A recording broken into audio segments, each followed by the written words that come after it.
প্রধান উপদেষ্টা doctor Mohammad Yunus new York যাচ্ছেন 24শে সেপ্টেম্বর। বিস্তারিত হচ্ছে প্রতিবেদনায়।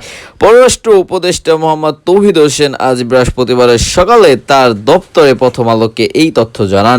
সাধারণ রাজনৈতিক সরকারের আমলে সাধারণ পরিষদ অধিবেশনা সরকারের প্রধান থেকে, তবে ডক্টর ইউনূসের অন্তর্বর্তী সরকার এক্ষেত্রে ব্যতিক্রম হবে।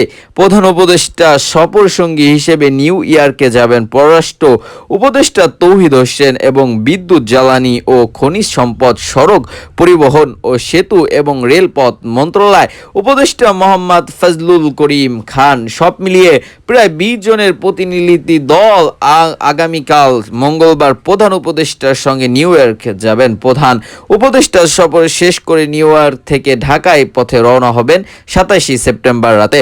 কর্মসূচি অনুযায়ী যুক্তরাষ্ট্রের প্রেসিডেন্ট জো বাইডেন দেওয়া সংস্থা অনুষ্ঠান যোগ দিবেন ডক্টর ইউনূস। জাতীয় সংস্থা বাংলাদেশের সদস্য 50 বছর উপলক্ষে আগামী মঙ্গলবার নিউ ইয়র্কে একটি সংবর্ধনা আয়োজন করেছে নিউ ইয়র্কে বাংলাদেশের স্থায়ী মিশন।